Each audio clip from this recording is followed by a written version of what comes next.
കക്ക പുഴുങ്ങാനും നന്നാക്കാനും അറിയാത്തവരുണ്ട് എന്നുണ്ടെങ്കിൽ തീർച്ചയായും ഈ വീഡിയോ നിങ്ങൾക്കുള്ളതാണ്. വളരെ സിമ്പിളായിട്ട് എങ്ങനെയാണെന്നുള്ളതാണ് വീഡിയോയിൽ കാണിക്കുന്നത്. ആദ്യം തന്നെ കക്ക വളരെ നീറ്റായിട്ട് കഴുകിയെടുക്കാം. അതിന് നമ്മളിതുപോലെ ഒരു 3 വെള്ളത്തിലെങ്കിലും നന്നായിട്ട് ഇതൊന്ന് കഴുകിയെടുക്കണം.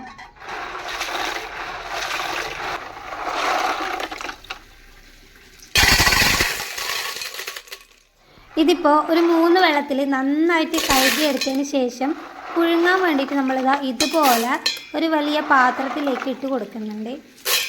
പരന്ന പാത്രത്തിലായാലും പ്രശ്നമില്ല.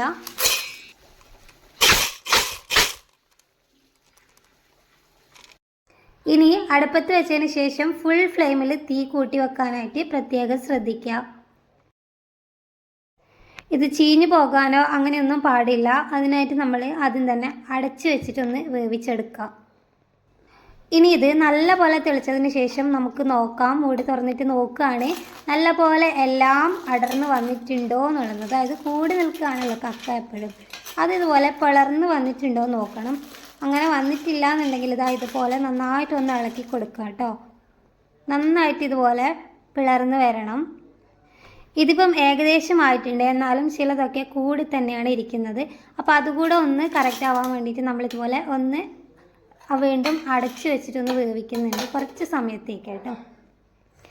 ഏകദേശം അതെല്ലാം കൂടെ നല്ലപോലെ പിളർന്ന് വന്നിട്ടാകുമ്പം നമുക്കിതുപോലെ ഗ്യാസ് അതൊന്ന് ചെക്ക് ചെയ്തിട്ട് ഗ്യാസ് ഓഫ് ചെയ്തിട്ട് നമുക്ക് വാങ്ങി വെക്കാവുന്നതാണ് കേട്ടോ.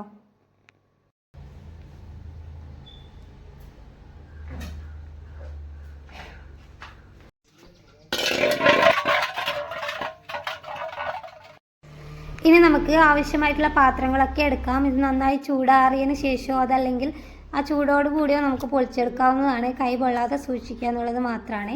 അതിന് വേണ്ടിയാണ് ആ കയ്യിൽ ഞാൻ അങ്ങനെ ഇട്ട് കൊടുക്കുന്നത്. കക്ക ഇതുപോലെ നന്നായിട്ട് എല്ലാം തന്നെ പൊളർന്ന് വരണം. നമുക്കിത് അങ്ങനെ ആവുമ്പം ഈസി ആയിട്ട് അതിൽ നിന്ന് അടർന്നു പോരും കേട്ടോ. ഇത് ഏറ്റവും നല്ല രീതിക്ക് വെന്തു എന്നുള്ളതാണ് അതിൻ്റെ അർത്ഥം. കാരണം നന്നായിട്ട് ആ ഇതിൽ നിന്ന് അടർന്ന് കിട്ടുന്നുണ്ടെങ്കിൽ. ഇനി നമ്മൾ ഇത് ഓരോന്നായിട്ട് ഇതുപോലെ അടർത്തിയെടുക്കണം. അതിനായിട്ട് ഞാനിവിടെ 3 പാത്രങ്ങൾ സെറ്റ് ചെയ്തിട്ടുണ്ട്. ഒന്ന് അതിൻ്റെ ഷെല്ലിടാനും ഒന്ന് അതിൻ്റെ ഇറച്ചി ഇടാനും. പിന്നെ കയ്യിൽ യൂസ് ചെയ്യുന്നത് നമ്മൾക്കിത് നല്ല ചൂടുണ്ട്, അപ്പോൾ അത്യാവശ്യം ആ ഒരു ചൂടൊക്കെ ഒന്ന് തണിഞ്ഞ് കിട്ടാൻ വേണ്ടിയിട്ട് കയ്യിലുകൊണ്ട് കോരാനാണ് കേട്ടോ. ഇനി ഇത് വളരെ പെട്ടെന്ന് നീറ്റാക്കി എടുക്കാം. അപ്പോൾ ഇപ്പോൾ എല്ലാ കക്കയും ഞാനിവിടെ വളരെ നീറ്റായിട്ട് എടുത്തിട്ടുണ്ട്. കുറച്ചധികം സമയം എടുക്കാം കേട്ടോ. ആ ഷെല്ലിൽ നിന്ന് അടർത്തിയെടുത്ത കക്കയൊക്കെ ഞാൻ ഒരു 2-3 വട്ടം വീണ്ടും വെള്ളം വെച്ച് കഴുകിയതിന് ശേഷമാണ് ഈ ഒരു ബോക്സിലാക്കി അടച്ചു വെക്കുന്നത്. അപ്പോൾ വീഡിയോ ഇഷ്ടപ്പെട്ടു എന്ന് കരുതുന്നു. Bye bye.